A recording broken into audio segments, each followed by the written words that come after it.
Hello and welcome to today's UK Column News. It is Wednesday the 22nd of April and just after 1 o'clock, and I'm delighted to say today I'm joined by Scott Tipps.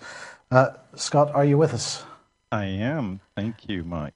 Brilliant. Thank you very much. Scott Tipps, of course, chairman, isn't it, of the National Health Federation? President, apologies. And we'll be talking in just 1 second. Weather around the country, I think, absolutely wonderful as usual, and even in Plymouth. We mentioned this article yesterday, Scott, and we said we would bring it up today. And in fact, you mentioned it to me this morning before we came on air. Too many vitamins can give you cancer, according to a new study. And of course, the headline itself perhaps a little misleading, because this was some work done by a Dr. Tim Byers, who was examining research papers spanning 30 years, looking actually at only 3 supplements, vitamin E tablets, beta-carotene and folic acid, and warning against exceeding recommended daily amounts. But I think we know who sets those recommended daily amounts. And he said, we're not sure why this is happening, but evidence shows that people who take more dietary supplements than needed tend to have a higher risk of developing cancer. So what is your view of this, Scott? Well, frankly, it's the usual disinformation that's being put out there by the mainstream media, and it's complete nonsense. There are thousands, many tens of thousands actually, of studies, well, certainly thousands, that show that vitamins and minerals in their proper form, and it's important to know we're talking about the proper form, help people to avoid getting cancer. They do not give them cancer. They help you avoid cancer. If you just go to the Vitamin D Council, COUNCIL.com website, you will find hundreds, if not thousands, of references, many of which will show the enormous benefit, all of which will show the benefits of vitamin D, the natural form vitamin D3, and will show that in many of those instances they help prevent cancer. It's already been shown that taking vitamin D3 reduces at a high enough level, will reduce the risk of women getting breast cancer by 25%, will reduce the risk of prostate cancer and the rest. But Mike, you pointed out a very important fact, and that is that this Tim Byers, who's from Colorado, by the way, he is looking at just 3 vitamins. He's not looking at a full range. And I guarantee you that the studies he looked at used the wrong form of the vitamins as well. I mean, often when they do a test, the establishment will use the worst possible form of the vitamin. We should all know that there are many different forms. For example, magnesium citrate is not the same as magnesium oxide, not in its effect.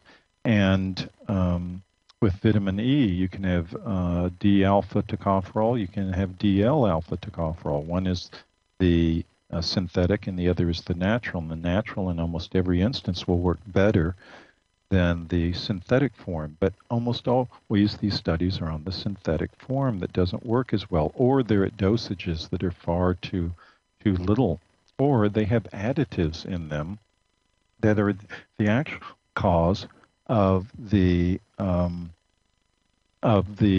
cancer. It's not the vitamin. It's sort of my story that I give about the gentleman walking across the street, and in his pocket is a bottle of vitamins. He gets run over by a lorry, and of course they blame the death on the vitamins because they happen to be in his hip pocket. And so this is what the media tends to do. The guilty suspect is almost always the vitamin, and this is what Byers has done. Now, another important point, let me add this in, is I did a little research yesterday after I saw this story on our Dr. Tim Byers, and you know, he's on a number of advisory boards. The Colorado School of Public Health is his forte, and there's the Center for Public Health Practice. There are any number of positions that he occupies. He was formerly, up until 1995, chief of the Chronic Disease Prevention Branch of the Centers for Disease Control and Prevention in Atlanta, Georgia. He holds himself out as an expert in cancer prevention. He's published a lot of papers in peer-reviewed scientific journals, which gives him some air of authority. But in fact, he's board of the American Cancer Society, which has never found a cure for cancer, never will, and is just sort of a self-promoting society that spends a lot of money, on administration and not really on a cure. They focus on drugs and that sort of approach, vaccines, but it's the wrong alley.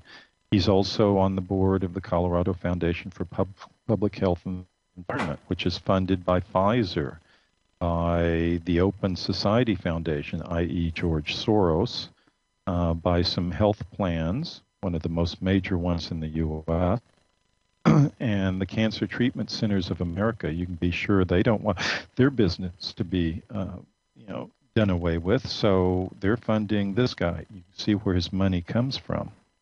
So if you follow the money, you will see what he is all about. So of course he's going to find that vitamins are above the RDA, are causing trouble. Of course he's going to see this, and that's what they want. They want people to scare people away from true health, to taking charge of their health, from doing things that will keep them out of the hospital and out of doctors' offices and away from jabs of injections, vaccines, and the like. So this is very, very typical, and it's just yet another sign of what they're doing. And if anything, it should cause people to run into the arms of vitamins and minerals, because that is truly what will help save you from cancer, is just that. And people who have been taking vitamins are shown to live longer. There's the ultimate proof right there. If you're taking multivitamins, you live longer than those who don't. And if you take the ones, as I do, and maybe you do, Mike, as well, that you arrange yourself, then you live even longer than those who take multivitamins. So it's very important to continue doing this and to disregard this sort of mainstream propaganda. Well, indeed, because cancer seems to be becoming an industry almost. The latest statistics, the statistics have been rising almost on a monthly basis. The latest statistics published today, I can't remember which newspaper, were saying that it's now expected that 2/3 of us are going to contract cancer. Contract perhaps isn't the right word, and yet there's more and more money being spent and gathered for cancer research and finding. Supposedly finding cures for cancer, which never actually appear. And indeed, perhaps echoing what you've just said, the Telegraph here today pointing out that 2 in 3 cancer sufferers have other health conditions. And it really just echoes the fact that so many of us are in chronic bad health generally, which can only result in this type of problem. So they're saying people with cancer also have chronic heart disease and other chronic illnesses like this, and it's really not a surprise, is it?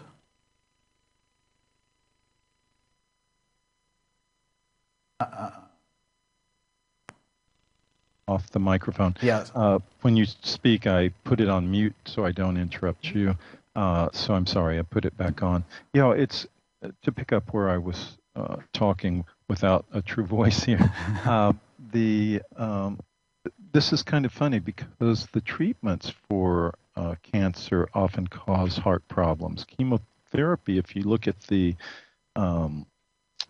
caution pamphlet for it, will actually indicate that can cause heart problems.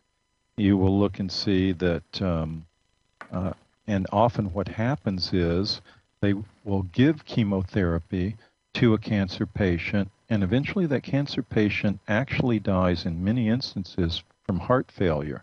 And then they can claim success. Hey, didn't die of cancer, but of course the drugs that they gave that person did cause heart failure. For instance, even the so-called preventative treatments such as statin drugs are known to cause heart problems and actually can lead to heart attacks because it cuts off the production of coenzyme Q10, which is very important for heart health. The same mechanism that cuts off the production of cholesterol, that is by the statin drugs in your body, will also cut off your production of sex hormones, so your sex drive goes to zero, and will cut off the production of coenzyme Q10, which is an important part of your health, so for your heart. So this is why they can ascribe heart attacks and other things as independent agents, when in fact it really was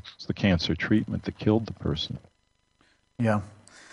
Okay. Now we're going to move subjects here, because we're going to talk about the National Health Federation, which is your organisation, and this is your website. It's the nhf.co.uk for the UK website anyway. And if you can get to the worldwide website from this one. And this is your 60th anniversary, so congratulations on that. I'm sure many of the people on this program or watching this program will be aware of some of the work that you do, but just give us a brief overview of what the NHF is all about and what your work is in particular. Well, thank you. We're all about protecting your right to better health and to the better health treatment of your choice. That's really where we're at, and have been for 60 years uninterrupted. And we've been quite successful at times in doing this. Of course, we've had our failures like anyone else, but we've also had many successes. We are also the only health freedom organization that's accredited by Codex Alimentarius, the worldwide body that's creating food standards and guidelines.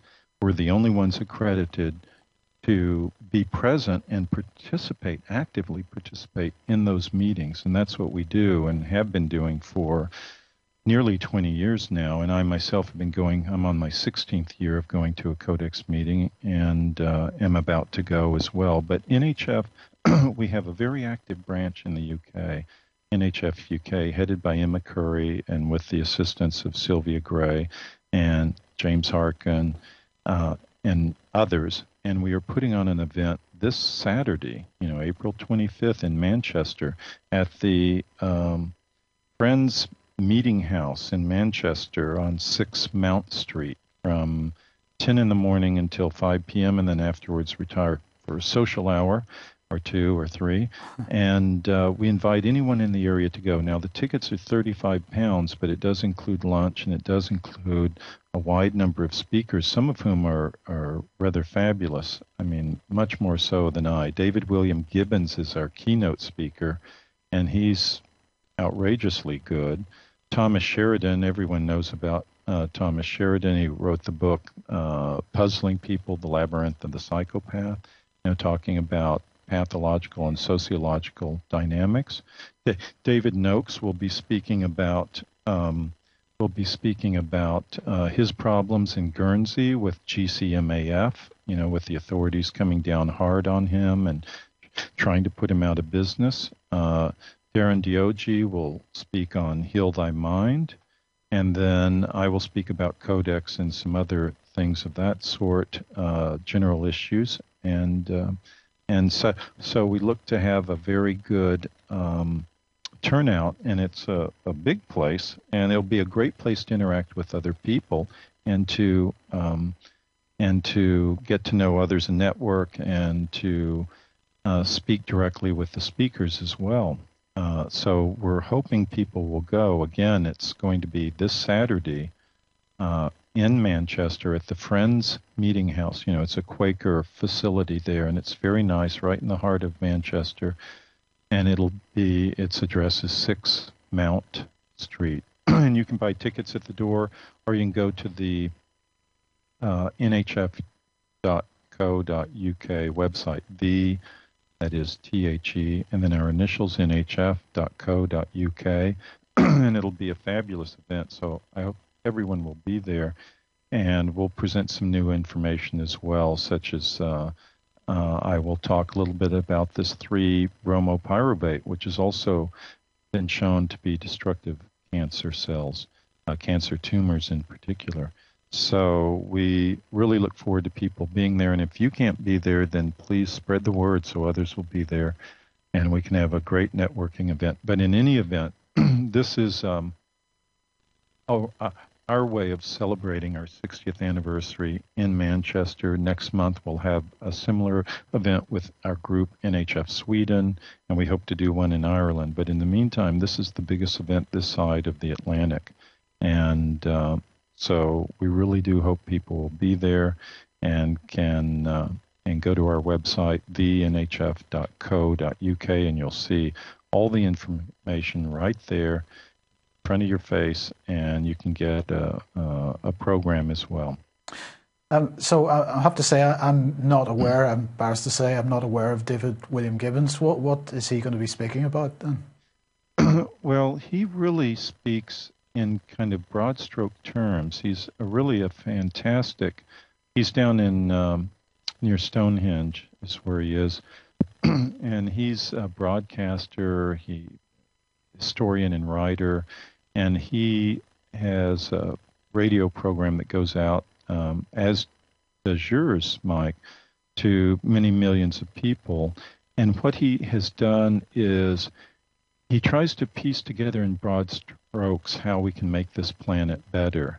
So he will be talking about, in kind of a multimedia fashion, about his dialogues with astronauts Edgar Mitchell, Dr. Brian O'Leary, and others. And he will try to piece together what would be a good way for all of us, for humanity, to advance forward on this planet and to save our planet, really, from the people who are doing it harm. And what are the latest developments on Codex then?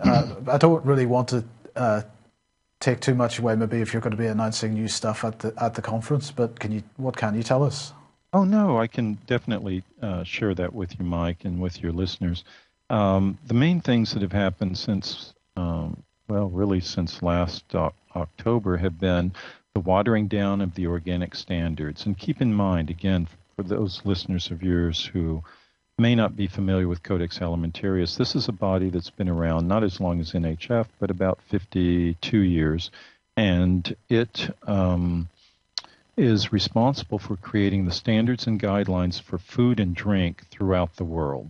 So whatever happens at Codex can, at least in theory and more likely in actuality, affect 7 billion people on this planet, or however many people actually inhabit the planet. We really don't know. And a Frenchman said it might really only be 6 billion. But in any event, whatever that true number is, this affects them, and it affects them in a very personal and kind of an immediate way. So this is why it's so important. So these watering down of the organic standards by the Codex Committee on Food Labeling is really a matter of concern. And at the meeting last October in Rome that I went to, I argued along with the delegation of India against allowing that. Simply saying that something is natural, or saying is something is natural, that you can use natural ingredients, and I put quote marks around that word, will allow you to still call it organic, because this is sort of the camel's nose in the tent to allow non-organic ingredients to then feed organic animals or to help grow organic crops.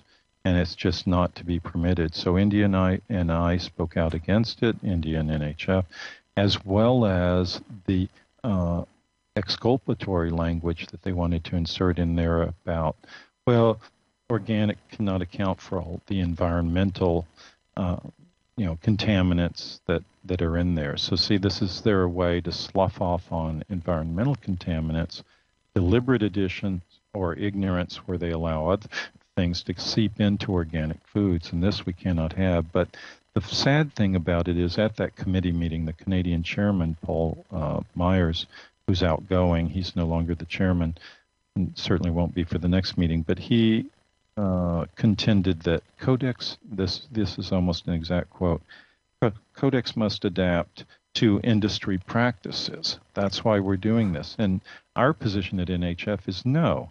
Industry needs to adapt to healthy and hygienic practices. That's the way it works. It's not that we lower our standards, it's that the industry should raise its standards. Yeah. And that's what we're about at NHF. One is promoting better health. The other is promoting better health freedom for individuals to go out and make choices, and a wide range of choices for their own betterment.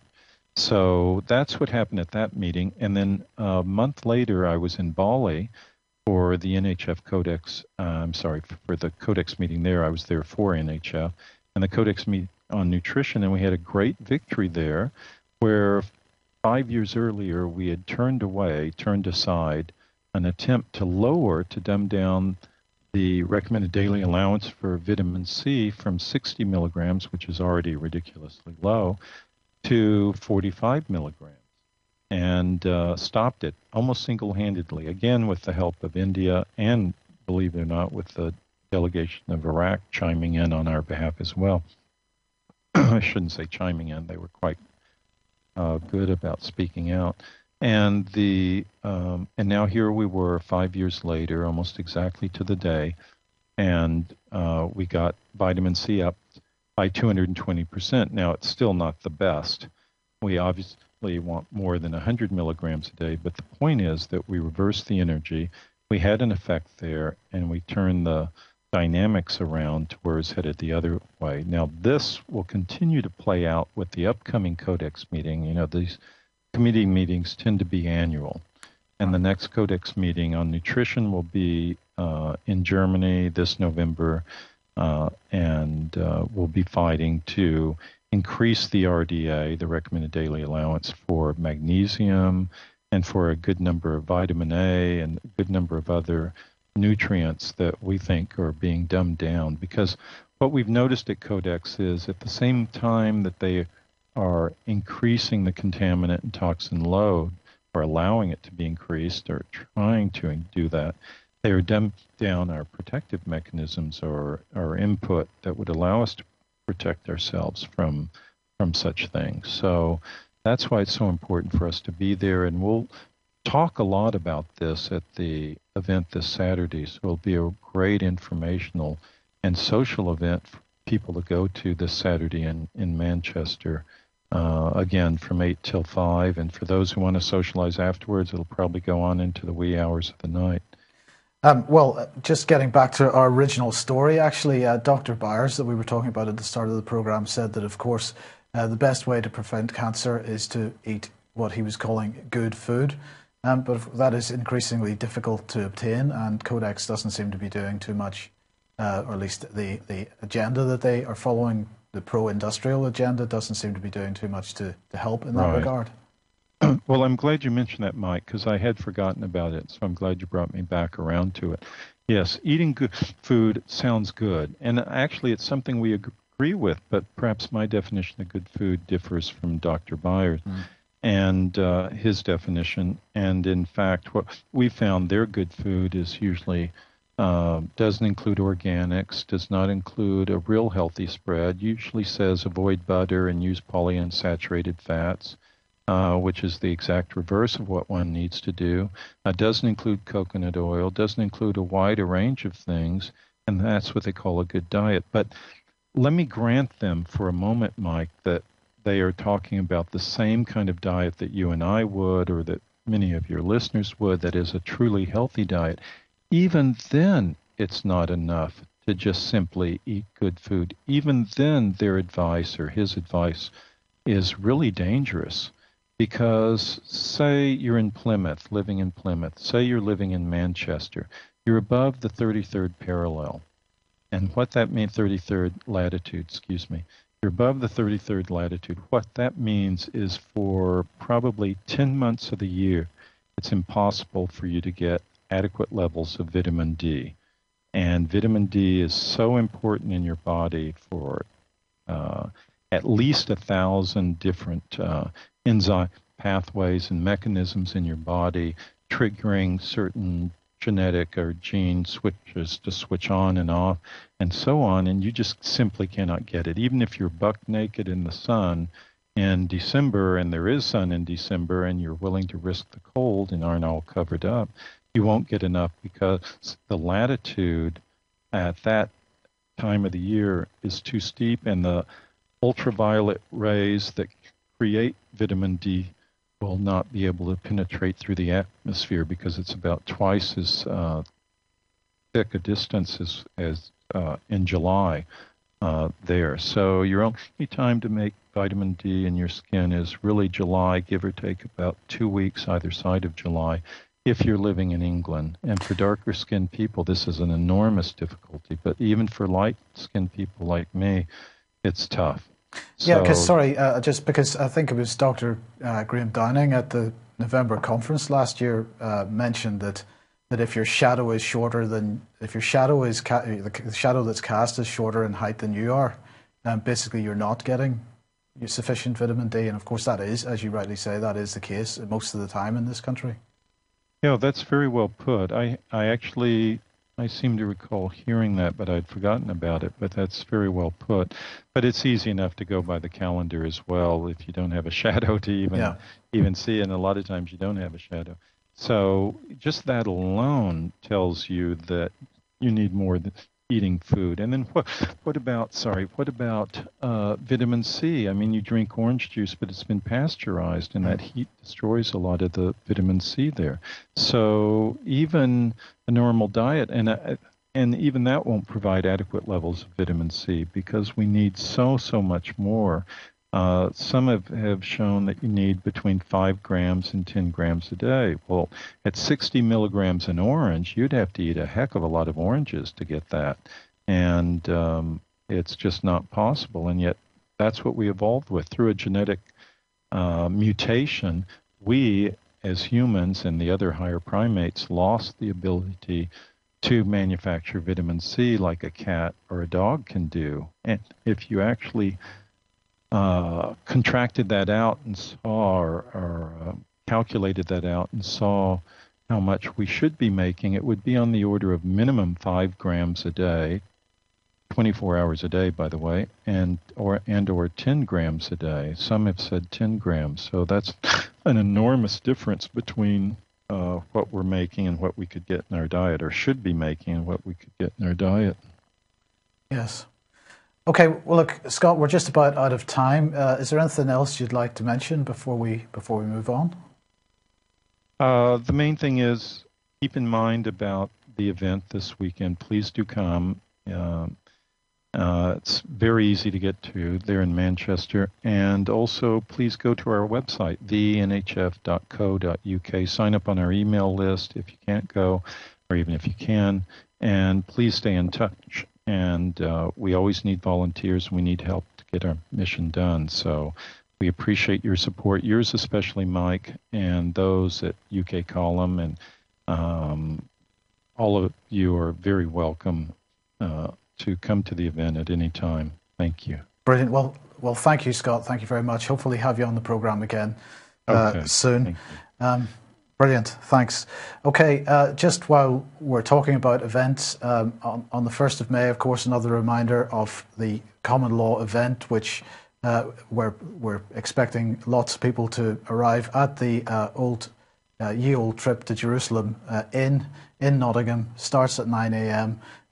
We don't know exactly what's going to happen that day, but it is going to be an interesting day. Remember, it's not a protest. It's something else is going to happen there. So please come along to that if you can. Now, yesterday, earlier on, I spoke to Mark Anderson as usual, and we were talking about the Trans-Pacific Partnership, the sort of Pacific equivalent to the TTIP, which is a free trade agreement which is being negotiated between the United States and Europe. The TPP, is the similar free trade agreement being negotiated between the United States and various Pacific economies, and it's a pretty draconian thing. Really, what we're talking about is the potential end of national sovereignty completely, replaced with some kind of corporate entity with its own courts and so on. So this is the discussion that I had with Mark, and I will see you tomorrow at the same time. Well, Mark, welcome to UK Column News once again. How's things in the States? Well, rather turbulent politically, but overall, personally speaking, pretty well. So the big news, I suppose, is that Obama is attempting to push his executive authority on Congress once again. And he's attempting to create this fast-track authority for the Trans-Pacific Partnership, the TPP, which is like the Pacific sister to the TTIP, which is, of course, the US-European Free Trade Agreement, so-called. And really, it's a pretty staggering development that he's doing this, bearing in mind that he's demanding Congress signs this bill, but of course they don't actually get to find out what the TPP is actually all about until after they've basically accepted it. So it's a pretty dangerous situation, isn't it? In many ways, it's dangerous, it's troubling. You could attach a lot of adjectives to it, Mike. Of course, I'll mention briefly that right on the cusp of the G7 meeting in Germany and the Trilateral Commission meeting that's basically just wrapping up now in Seoul, Korea, and the Bilderberg meeting coming up in June in Austria, we have the TTIP and the TPP heating up so much. And these are the most far-reaching of trade deals in human history. And President Obama, what's most newsworthy and noteworthy is that while normally he wouldn't buck the trade unions and the labor unions and the main supporters of the Democratic Party and even Democratic members of Congress, it just shows you the power of the transnational banks and whatnot in the political process, because now Obama is going deadhead, full speed ahead, rather, against his own Democratic constituency, Democratic voters, labor unions, and Democratic members of Congress, many of whom don't want him to have fast-track authority and certainly don't like these trade deals. Can you just, because although many people will know what TTIP and TPP are in general, can you just explain this fast-track aspect to it? Because that's something that a European audience and British audience wouldn't necessarily have come across. Certainly hasn't been reported in the mainstream press here, as far as I've seen. Yeah, it's formally called Trade Promotion Authority, which is a more docile-sounding name. Fast-track authority is a more literal way to describe what is presidential power that is unleashed. In other words, the president doesn't have the encumbrances or the limitations he normally would have in the American checks and balances system. Congress basically says, here's a blank check to go ahead and finish the negotiations toward the Trans-Pacific Partnership and eventually the Trans-Pacific Trade and Investment Partnership. And we don't want to even worry about too much of what you're doing until you bring us back a deal. And we only get to look at marginal details of that deal. And we in the Congress will also agree to only vote up or down on whatever deal you bring us without any amendments allowed. So, as I've mentioned before on your show and in other outlets, it's strange that Congress was so worried about the president acting like a king and using executive orders to promulgate immigration policy. But when it comes to trade policy, suddenly it's okay for the president to be given these kingly powers. And in fact, they're throwing the gauntlet right at his feet and saying, yes, sir, we trust whatever you and the Office of the U.S. Trade Representative want to hammer out here. And we don't need to see it because we just trust you so much. It's quite ridiculous. And it's easy to lampoon, really. And it would be laughable if it weren't so serious. But that's essentially what it is, a blank check to finish negotiating trade deals. And you think Congress is going to capitulate to this?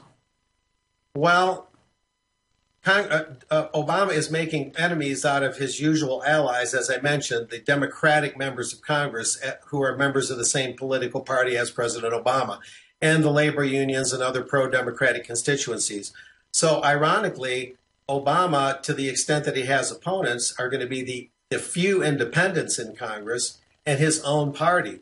The Republicans, lock, stock, and barrel, except for a few rebels within their ranks, are falling all over themselves to grant the opposition party president, Obama, this authority that they didn't want him to have for immigration. And one of the best independents coming out against fast-track authority is that rather boisterous Vermont independent, Senator Bernie Sanders, who many Brits and Europeans may have heard of. He's very outspoken, perhaps the most eloquent speaker in all of Congress. And he's come out and very strongly, in an article I've been working on, he's been saying quote, big corporations wrote the TPP behind closed doors. Incredibly, while Wall Street, the pharmaceutical industry, and major media companies have full knowledge as to what is in this treaty, the American people and members of Congress have been locked out of the process, quote unquote, from the independent Sanders. And I mean, what do you perceive as the understanding of this among ordinary people in the United States? Is this something that they're aware of and are sort of fighting their congressmen over, and women? To a point, like if you look at the agricultural community, the farmers, on the one side, all the trade publications read by the farmers around here in the greater Midwest and whatnot are all pro-TPP and pro-Trade Promotion Authority, because the Michigan Farm Bureau, the National American Farm Bureau Foundation, all these so-called farmer representative groups are all on the take. A lot of them are Washington lobbyists. A lot of them have been in bed or virtually in bed with transnational corporations. And big corporate farming is behind it, trying to get the grassroots farmer on board. But if there's any American resistance, it's mostly the younger set, the progressives, who don't want to give corporations this much power. And then besides American young progressives, it's usually the smarter ones among the agricultural community who aren't being bought and sold by these big farm organizations and are thinking for themselves. In terms of the broad American electorate, it's a tough call, but I myself and you, Mike, and others are among the media that are responsibly trying to call attention to this rather than tooting their horn in favor of Trade Promotion Authority, like the Washington Post, like the Racine Journal in Wisconsin, like the Baltimore Sun, like various editorial boards across the U.S., all singing in harmony in favor of giving Obama this authority. Well, indeed, this is. I mean, the graphic that I showed at the beginning there is the Seattle Times, and it's their editorial, and they're absolutely clear: give Obama fast track authority in the Trans-Pacific Partnership negotiations. So you know that it's pretty hard to get an independent view, therefore, isn't it? That's what you see across the nation. And the House Ways and Means Committee, which is the main congressional committee in Washington that deals with trade and related matters. There are other committees that do, but they're one of the main ones. Wisconsin Congressman Paul Ryan, a Republican who chairs the committee, and is another one of these many Republicans that says, maybe I'll throw my hat in the presidential ring. Oh, maybe I won't. Oh, come on, you got to ask me about it. They're always taunting us. But that committee just published a news release, a news bulletin that I published or referred to rather for Counterpoint. And that news bulletin brags about and boasts about how the Cleveland Plain Dealer and the Seattle paper you mentioned and all these other papers are unanimously saying that Obama should have this blank check authority. I mean, how's that for objectivity? How's that for balance? What are the odds that one major paper wouldn't have an opposing point of view? You know, I mean, come on now.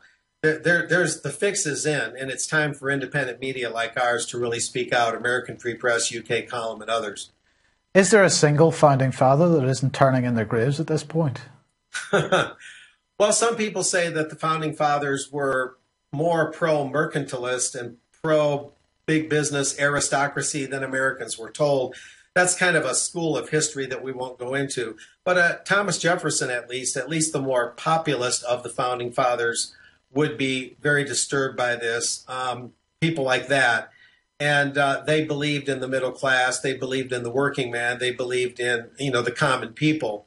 And this is an aristocratic thing from A to Z, these trade deals. And as I've mentioned in various news outlets, and I believe on the UK Column website for American Free Press, the TTIP, the US-EU deal, will create a whole new regulatory common market, a regulation regime outside the constitutions and functioning legal systems of the American and other systems. Right. It really is the end of the nation state. Yeah, exactly. I think that's what these trade deals are. When you have the Bilderberg Group, the trilaterals, these trade regimes, what they're building is another government. It's just simply another governmental system altogether. Their own courts, their own,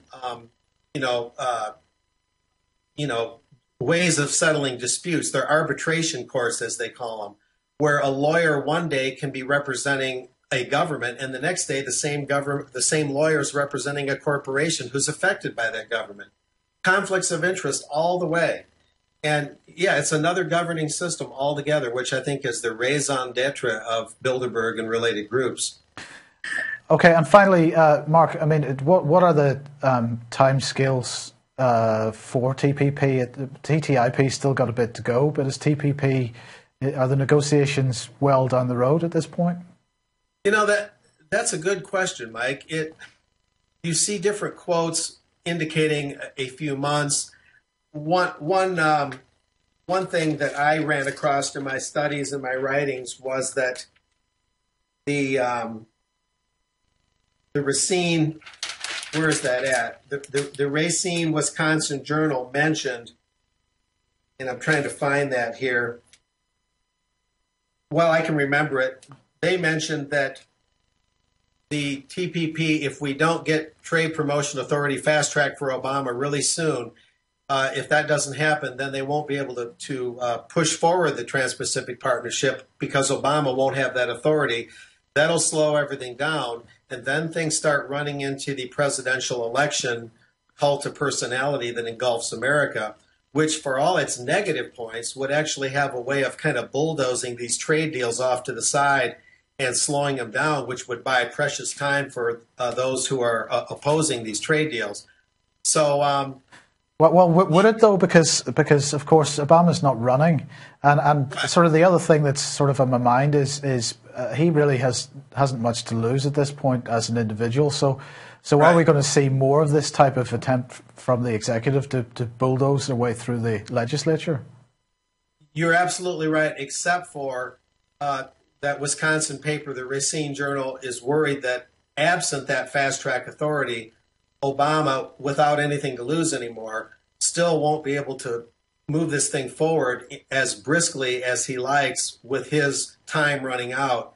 And then the machinations for the elections will take over, and that could divert the people's attention away from trade, which could be a bad thing, but it could also go the other way and kind of gum up the works. The main thing, Mike, if I had to boil it down, is opponents need, especially in America, they need to call Congress and express their views. And I won't tell you what to think, but I will tell you this. Anybody seeing this broadcast needs to think about the fact that this would be an undue amount of authority granted to any president, whether it's Obama or someone else, and that would upset the basic foundations of the American system. And if you happen to think these trade deals are a bad deal, then deny Obama that authority. Absent that authority, I think it would gum up the works too much for them to finish the trade deals in as timely a manner as they would like. At least that's the way it's looking right now. We'll keep an eye on this in the weeks to come as I reappear on your show. Brilliant. Well, look, thanks very much again, Mark, for coming on. Any closing remarks? Any updates on Bilderberg, for example? Well, I'm just making arrangements.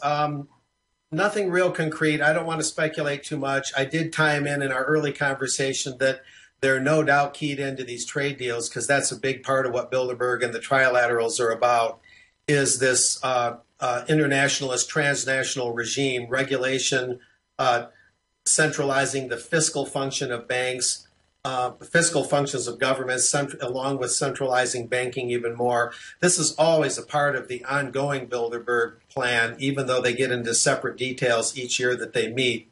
The other thing I'll mention is independent groups are suing the Presidential Commission, the Commission on Presidential Debates, because other parties are tired of being squeezed out of the presidential debates in America, where it's only Democrats and Republicans. And the other parties, Green Party, Libertarian Constitution Party, they want to be part of the official debates, and there's a lawsuit going on right now to break the Democrat-Republican monopoly in that regard. Brilliant. Okay, well, look, thank you very much for joining us again, Mark. We'll hope to see you next Tuesday or next Wednesday as usual.